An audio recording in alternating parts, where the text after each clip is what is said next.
No, you could say that, but I think when you go back and you look at it, at the end of the day, the issues that we had, especially in short yardage, didn't have to do with DJ or Trevor. We had some breakdowns up front, some technical issues.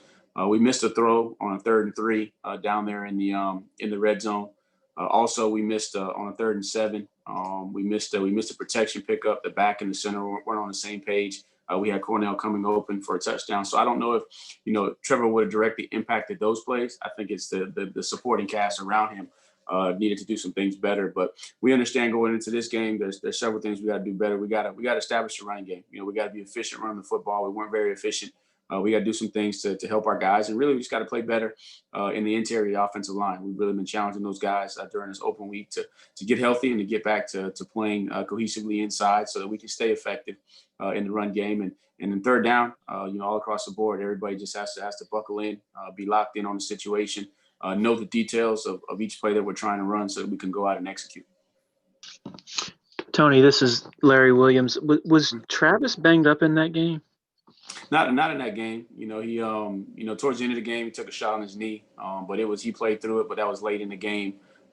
So I would say no, he wasn't banged up. I think the effects took place after the game, but he played the whole game, and I think the shot he took on his knee was deep in the game. He was able to play through it, and in the next couple of weeks, he had to work himself back.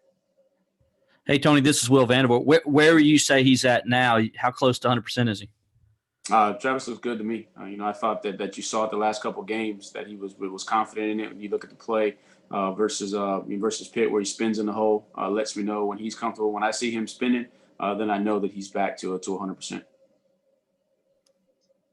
Tony, this is Pete at AP. Overall, how did the guys come off this open week? Is everybody in a good place, a good spot, healthy and ready to go? I believe so. Last night was an opportunity for us to get together and just kind of set the focus for the week. Watch the previous game as an entire offense, looking at the good, the bad, the ugly, kind of setting the mindset and the tempo for what we need to get accomplished in practice this week. Haven't seen the guys yet today. They've been working out. We get them this afternoon. We'll have a practice, but everybody came back. Looked like had a good look in their eye. Understood what's at stake, but also more importantly, understood what we needed to do every day this week to be prepared to play our best on Saturday. Obviously, the open week was unique, but I guess everything this year has been unique, and it's just another thing that you guys have to handle, right? Right, 2020. This is the first time that we've had an opportunity to have a bye week, and same thing with Notre Dame. They got an open week prior to this game. Biggest thing is you're 20 weeks in. It seems like I think that's 20 weeks now that we've been going. So you got to be careful not to do too much. So really an emphasis on, getting our guys to a point to where they feel good, they're healthy, they got spring in their legs, but then also making sure that we understand some of the shortcomings in the previous game, and then also make sure that we have, enough of the things that we need to be successful in this game. So it's kind of a balancing act this late in the season with an open date before the championship. Hey, Coach Trevor, go ahead, Matt. I was going to say, I know you guys weren't pleased with the way you ran the ball the first time against Notre Dame, but the matchups that you were able to have this with on the outside and the way you passed the ball, does that give you some confidence? And did you like what you saw there? I think that the guys definitely, and I think that was kind of the start of Cornell's coming out party, making those plays. Actually, I think maybe a week before or so, he was really starting to hit his stride. So really feel good, about the matchups. Anticipate that they're going to do some things possibly different, but at the same time, they're going to do what they do. So it's going to be, a situation, their structure forces you to either be efficient with your underneath throws and be patient, or you got to take a shot down the field. And unfortunately, we hit on some big shots. Not saying that's a guarantee for the next time we play, but, it gives us a little bit of confidence that we were able to throw the ball. And biggest thing is challenging our guys. No one's effectively run the football versus Notre Dame. You understand the structure that you're going against. It's a very disciplined veteran team, especially in the front, in the front seven guys. And then they support the run very well with their safety and their nickel Sam. But you got to be effective. And so biggest thing for us is really, just learning from the last game and understanding that it's not big things. It's just the little things. It's your footwork. It's your hand placement. It's your eyes. It's your communication. So really honing in on those things. I think if we can run the football effectively, then that's going to give opportunity to some of the other aspects of our offense. Whereas last game kind of short field position was an issue. We started the first play on the -6 and we had several backed up drives, where you're trying to come out of a hole. So the importance of all those guys on special teams, making sure that we don't put offense in the hole, So there's a lot of things that we learned from that last game. And the biggest challenge is to make sure that those guys, stay focused and take ownership and then improve upon it and see, can we go out and we can play our best come Saturday. Hey, Tony, it's David Hood. Do you feel like you'll have a full complement or close to a full complement of wide receivers in this one to, maybe get Ladson and then Ngata back? We'll know more this week, on those guys. I anticipate that Joe may be a little bit longer because he is coming off of surgery. Optimistic about Frank, but still we got a week to go. Got to get those guys back involved. So not sure, what our situation is going to be, but what we got is what we got, and we're going to go into it. And obviously 17's got to continue to lead us. 3's got to lead us. Lean on number 6, to make some big plays, some clutch plays like he's been doing, and get 13 involved. 84, 88, got to be special. And then the running backs also got to be special, both in the pass game and the run game and from a protection standpoint. So we're going to need whoever we got. That's who we got. And we're going to do the best we can with them.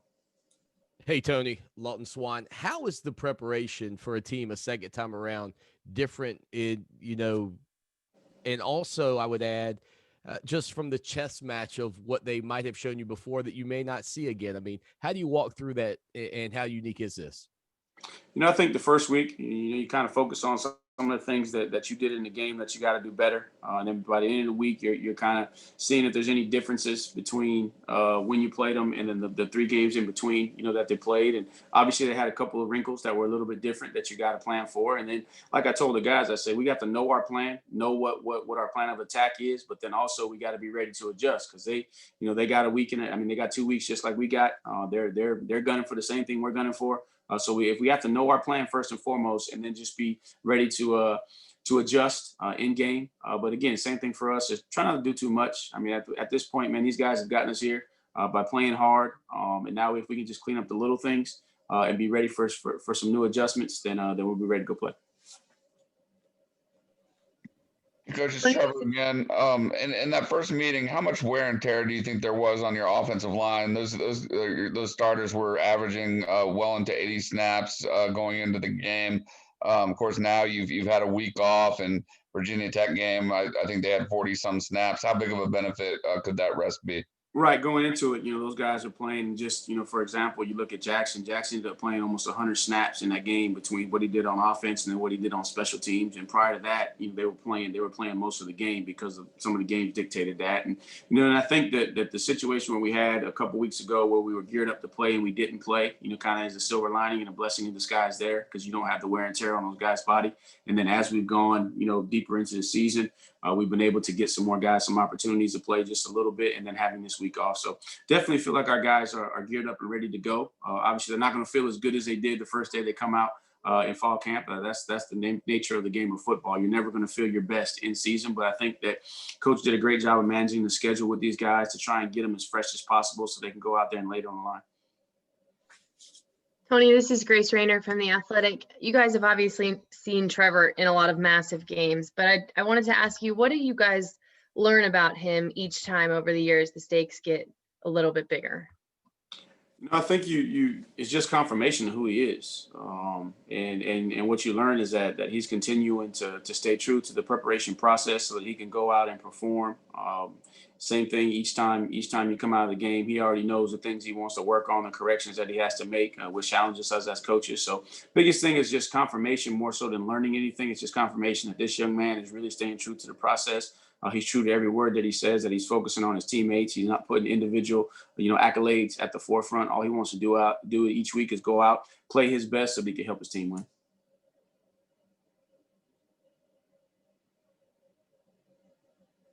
Anything else for Coach Elliott?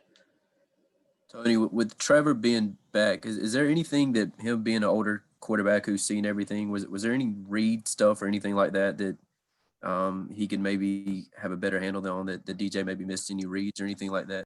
I thought DJ did a great job. The only thing that may have gone a little bit different is Trevor may have had a little bit more confidence to pull a couple of his own reads because there were some great looks. When you slow it down at the mesh point, I mean, you can always, in real time say, oh, he should have pulled it. When you slow it down at the mesh point, there were some great looks. It was kind of an either or. And maybe Trevor has a little bit more confidence because he's been in those situations to pull that ball to help make the offense right.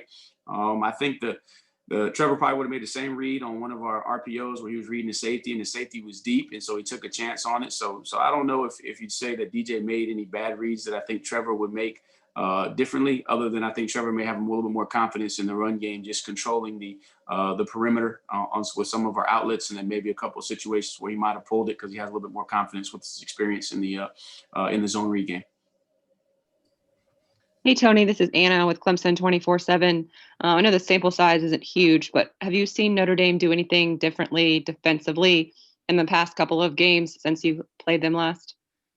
Syracuse, looks like in Syracuse they played they brought a little bit more pressure with some variations of coverage behind it, but that's really about it. I mean, those guys are really, really good at what they do. I think that their defensive coordinator does a great job of coordinating everything. The guys, know where they need to be, where they need to fit. Coverage matches the pressure. Coverage matches the front in terms of where they're stunting. The linebackers plug gaps, and so it seems like they're very, very sound. So the only thing I can say that was different is there might have been two different pressures in the Syracuse game. Or let me put it this way: they played a different coverage behind those pressures that we hadn't seen. But it's still in the family of what you expect out of those pressures. So that's about it. And then on a different topic, I know Clemson's obviously being painted as going into this game with a chip on their shoulder because they lost the first matchup. Is it something you talk to your guys about, or even Coach Sweeney talks to the guys about how they're going to come with a chip on their shoulder just because of the chatter that, oh, well, Clemson didn't have Trevor Lawrence or Clemson was missing these defenders? Is that something that you guys plant in your guys' mind? No, for us, it's all about Clemson and how we play. And we understand that we didn't play our best football at times during that game. We got some things to clean up, and we're not really focused on how they're going to come into the game. We expect everybody's best. So we expect everybody coming in with a per se quote, a chip on their shoulder because they're playing Clemson. So we're not really focused on, how their mindset's going to be. We're focused on what our mindset needs to be. We've been in games like this before. We understand what it takes, and we have to make sure that we do a great job the rest of this week to get ourselves ready to play our best football for 4 quarters come Saturday afternoon. Hey, Tony, David with ESPN. Did you see Notre Dame play schematically, defensively different than you might have expected had Trevor been on the field? Like, did they approach the game as if, hey, we're going to shut down the running game and make this freshman quarterback beat us? Or did they play more or less like you expected? They played about how I expected. They did. They stayed true to what they do. And again, they try to stop the run on everybody. If you go back and you look, that's what they're built for. They're built to stop the run. They're guys inside, man. They eat up double teams. They don't let your offensive line get off on the backers. The backers are keyed in on their keys, and as soon as they see their keys, they trigger.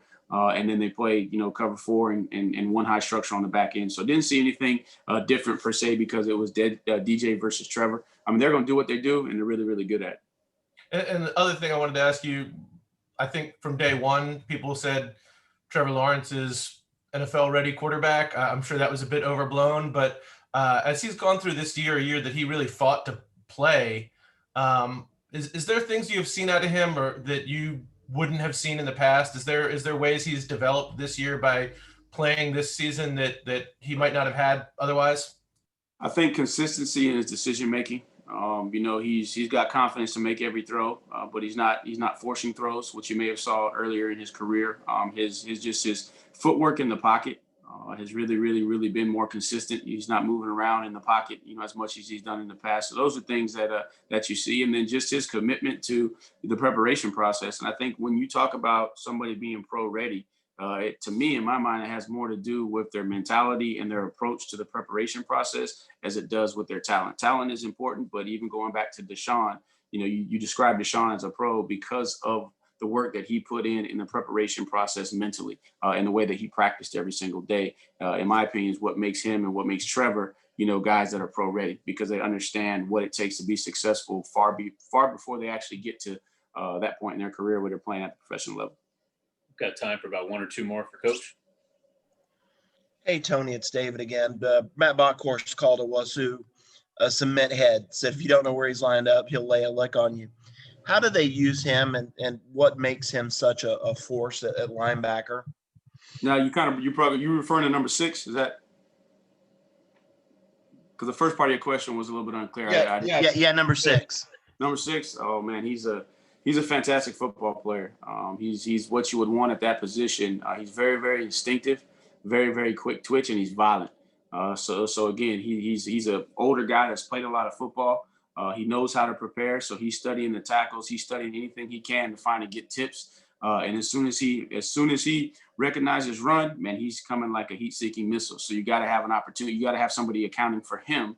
And again, when you're in the RPO family, sometimes things don't marry up to where the quarterback's opening up. And, if you give this guy, any kind of tip or you give him an opportunity to trigger, he's going to trigger. So he's just an outstanding football player that plays the right way. He plays aggressive. He plays physical. And you could tell he's a smart football player. We'll take one more. Tony, it's Matt again. With EJ, I think he only played 26-ish snaps, or 28 maybe. Was there anything going on with him, or physically was he okay? And then how important is it to have him step up with probably a lot of attention being paid to Cornell and Amari? Critical. Now, there was nothing. We only had 52 snaps overall, and a guy that we've been trying to, get involved, keep engaged is Speck, number 13. So Gris did a good job of trying to rotate those guys, get them some snaps. So there was nothing wrong with EJ. But going forward, him and Speck both are going to have to step up for us, because again, people are going to key in on what Cornell's doing. Now you got to respect what he's done over there into the boundary, and then you also got to respect what Amari's doing in the slot. And I think that opens up opportunities for those guys going forward. And we're going to need both EJ and then also Speck to be able to not just play behind EJ, but then also roll in a little bit behind Amari, and then vice versa. Amari may have to go outside, Speck inside. So again, we need those guys to be very, very versatile. Which is tough on a young guy, because it's a lot of stuff to process. It's a lot of information each week that changes a little bit. But proud of EJ thus far, proud of Speck as well. But going back to the game, it was just a function of a limited snap count overall with offense, and then just trying to get some Speck some opportunities to keep him rolling and keep him progressing the way we want him to.